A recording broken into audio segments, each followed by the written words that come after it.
All right, so we're going to talk about the diagram that is up on the screen first. If I had to give a title to this diagram, I would call it the excretory system. So this first picture shows an overview of some of the major organs that are involved with your excretory system. Now we're going to be talking about waste in this section, and I want it to be clear that excretion is not the same as egestion.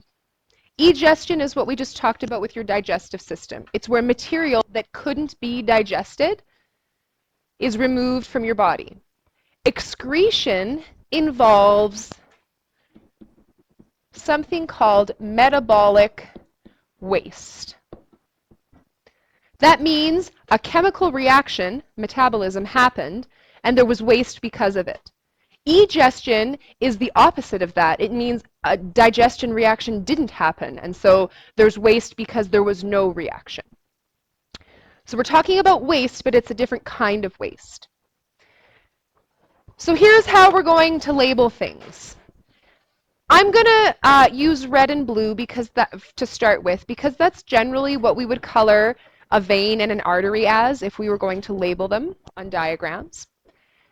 So I'm going to say that this slightly darker shaded structure, for fun, is a vein, and the slightly lighter colored structure is an artery. Now, there's nothing really visibly distinctive about either of these blood vessels on this picture, which is why I'm haphazardly choosing which one is which.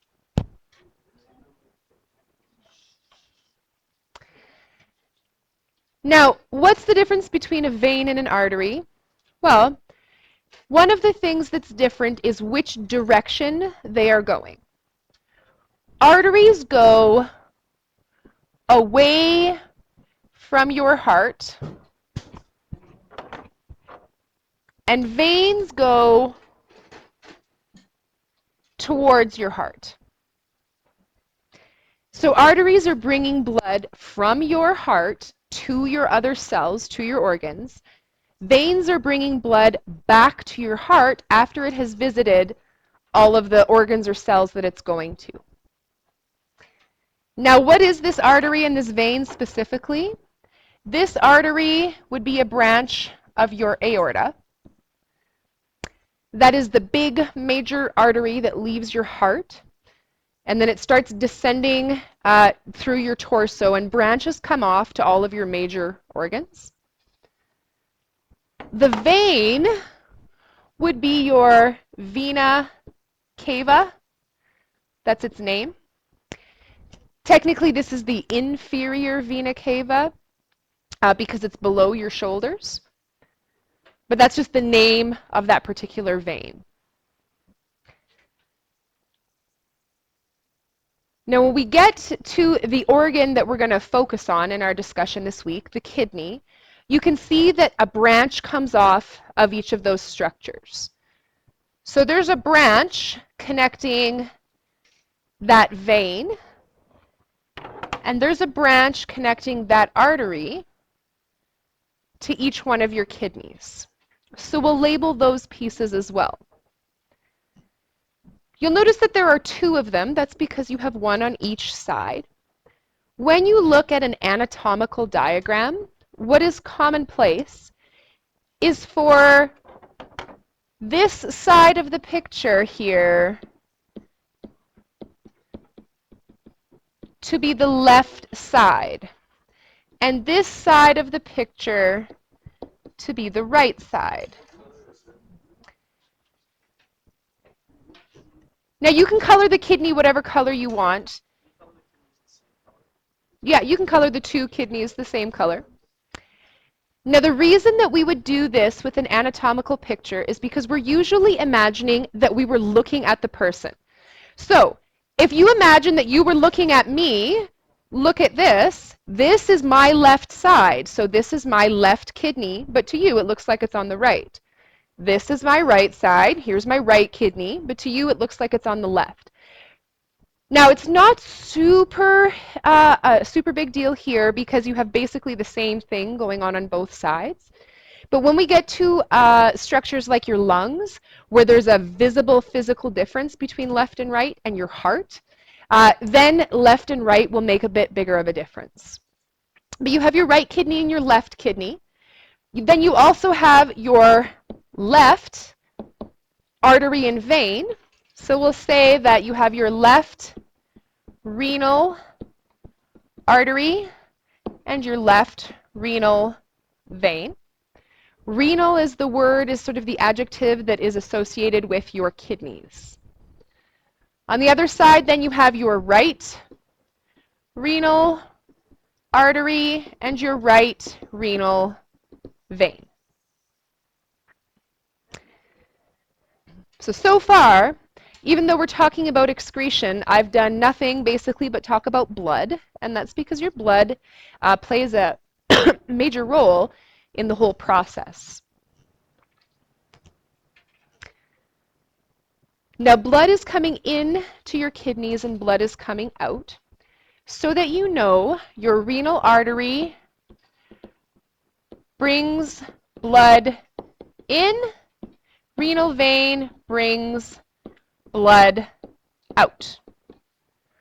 So blood comes into your kidney, blood comes out of your kidney, and those are the structures that are doing it. Now, one of the things that I would ask you when we get to the end of this chapter is, where would I find more waste? And we'll talk about how this happens. But the idea is that your kidneys are going to remove waste from your blood. So the blood that is in your renal vein should be cleaner than the blood that is in your renal artery. It sounds funny, but we would say there's dirtier blood in your renal artery and cleaner blood in your renal vein. Now, so that you know, these blood vessels do not end at your kidneys, right? They would continue the length of your body. They would branch off. They would go to other structures.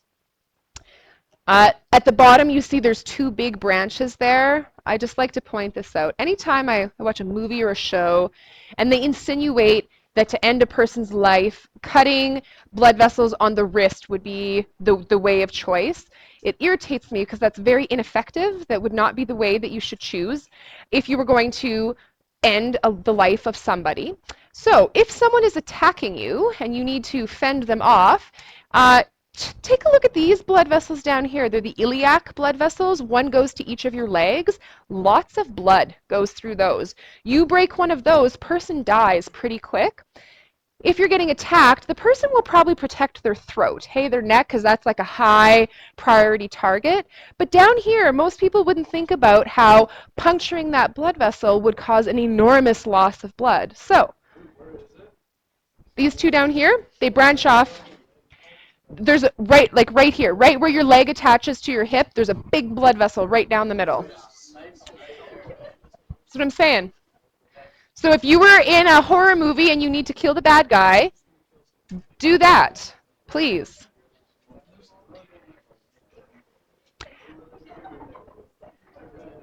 Anyways, this is just a side note. It just irritates me when shows show things that are not true to science. That would be a very ineffective way. So like if you were, the reason I thought of this is because I like to watch crime shows like CSI and that kind of stuff. And there was one where a person tried to fake the other person's death as though it was a suicide. And so they cut the person's wrists or whatever. And I was like, but that's why? Why would you choose that? That's such an ineffective way to cause the death. Anyways,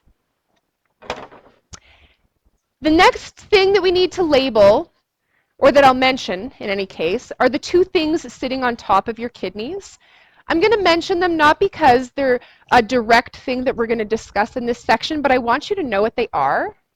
These are your adrenal glands. So you have them on the left and on the right. If you look, yeah, the little bumps that are on the top. So if you look at the word adrenal, adjacent to your kidneys, adrenal. They're named for exactly where they are. If you recall the article that you read about your digestive system and stress, your adrenal glands are really involved with the stress response. This is where adrenaline, or more correctly named epinephrine, is produced. And a bunch of other hormones are produced there as well that all play a role in your body's response to stress. So that you know, that's where they are located. I know that a misconception that people have is that an adrenal gland is somewhere in the top part of your body. I asked people one year, a bunch of people thought it was in your chest, some people thought it was in your brain. But so that you know, it is on your kidneys, which are on the back, on the sort of bottom part of your torso. Now there is a tube leaving each one of your kidneys.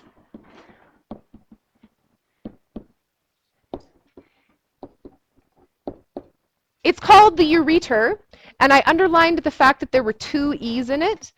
And I'm doing this purposefully, not just because I love Wheel of Fortune, which is true. That is called the ureter. This tube at the bottom is called the urethra. And I'm going to highlight the fact that it has 1 E. They look like almost the same word. It would be easy to mix those 2 words up. Ureter has 2 E's, and there are 2 of them. Urethra has 1 E, and there is 1 of them. That would be a way that you could use to remember which one is which. Now, one of the things that someone will ask me is this a male or a female system? And I would say both. Males and females both have these structures. You all have kidneys. You all have ureters. You all have this structure in the middle, which is your bladder. Your bladder has valves that control the entry and the exit of urine into and out of your bladder.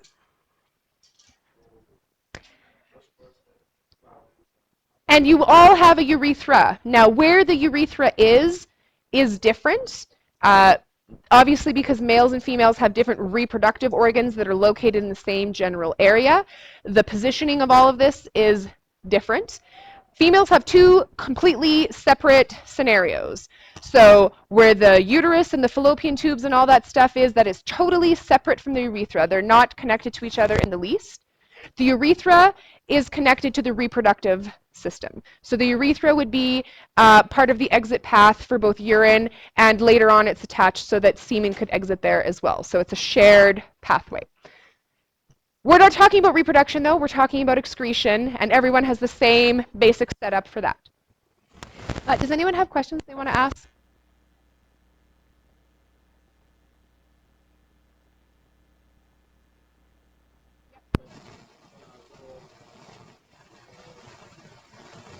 So there's like a valve at the end of the ureter that controls whether or not urine is entering and exiting into the bladder. And then there's a valve at the bottom of the bladder controlling whether or not urine is exiting the bladder. So there's like one, the bladder is the big ball, yeah. So the ureter brings urine from kidney to the bladder. The bladder stores urine, and the urethra brings urine from bladder out to the environment, hopefully a toilet bowl of some sort, but it lets it exit the body.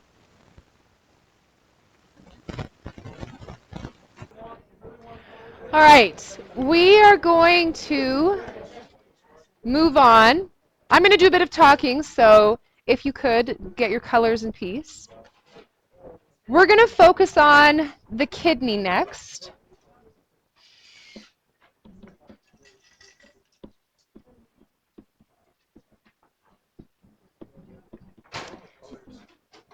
Now, one of the things that your kidney does, and it'll be the thing that we focus on the most, but we'll talk about the other ones, but one of the things that your kidney does is it filters waste from your blood.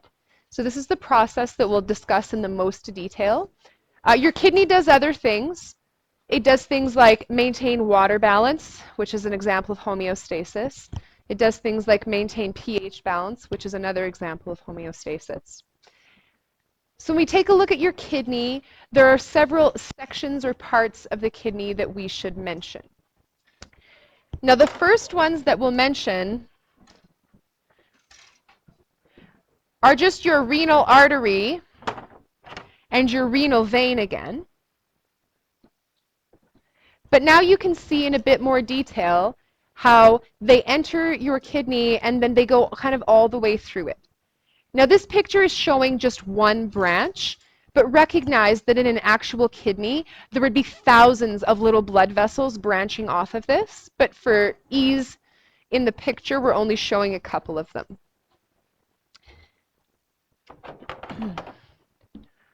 So, your renal artery, like I mentioned earlier or alluded to, it's bringing blood into your kidney. It would be high pressure, high in nitrogen waste. And I'd like to underline the word nitrogen.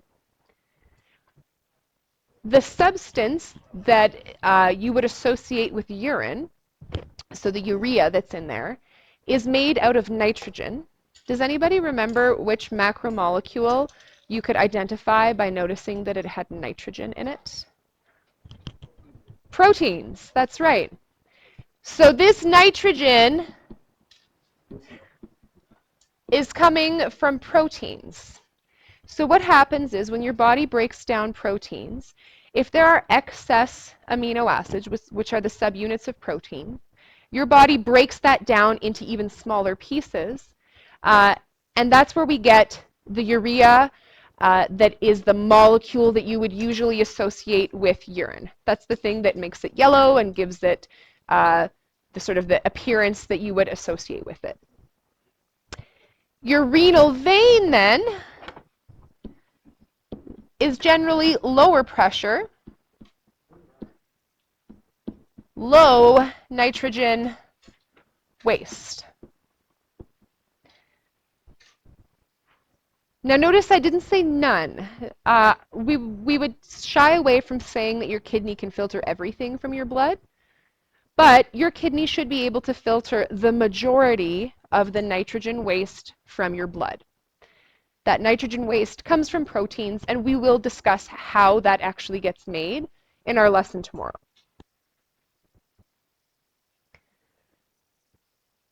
Now, so that you know, because this picture maybe doesn't show as realistically as it could what the blood vessels are doing, those blood vessels don't just empty out into nothingness. There are little tiny blood vessels connecting them. So that you don't mistakenly think that your artery brings blood in, just dumps it in your kidney, and then the vein just sucks it all back out. There are tons of little tiny blood vessels in between them. It's one continuous path.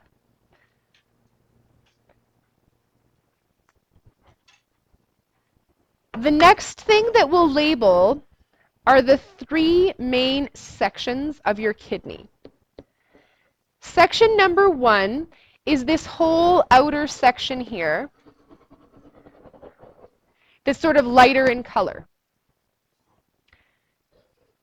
This section is called your renal cortex. The word cortex means bark. You also have a cerebral cortex. It's the outside grayish, smushy part of your brain. It's the part that makes you think. It's the part that makes you you. But the renal cortex is the outside of your kidney. This part contains the microscopic filtration units. They are called nephrons. We will talk about them and their structure, etc. They're microscopic though, so when you look at a kidney, you can't see them. You have several 100,000 of them in each of your kidneys. So if you still have both of your kidneys, you probably have in the neighborhood of 1,000,000 of these things in your body. Now the second part would be these darker colored, triangular, pyramidish type structures. We'll call this number 2. This is called the renal medulla. You have a medulla in your brain too. It's the medulla oblongata. The medulla is in the middle of your kidney, just like your medulla oblongata is in the middle of your brainstem. So the medulla part really just means middle. In this section, there are many, many, many blood vessels. That is why it actually looks darker. And so this picture is true to life. When we dissect a kidney on Thursday, you'll see that that section is darker. The outside is a more pale color, but this inside section, each of those pyramids, is much, much darker. Is it just those 2 sections? No, it would be all of those, all of them, yeah. So this sort of entire section of these triangle-shaped pyramid things, that would all be this part. Now, there are many, many blood vessels there. There are also many, many tubes running between the cortex and the center.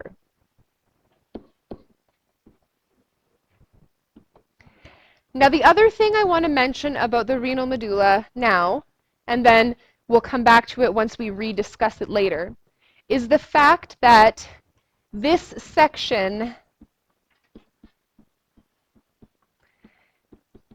is what we would call hypertonic. You might vaguely remember, like, oh, I feel like I learned that word in Science 10. You did. It's probably a while ago. We will go over what this means. I just want, on your main picture, for that to be something that you associate with the renal medulla. Hypertonic means higher concentration.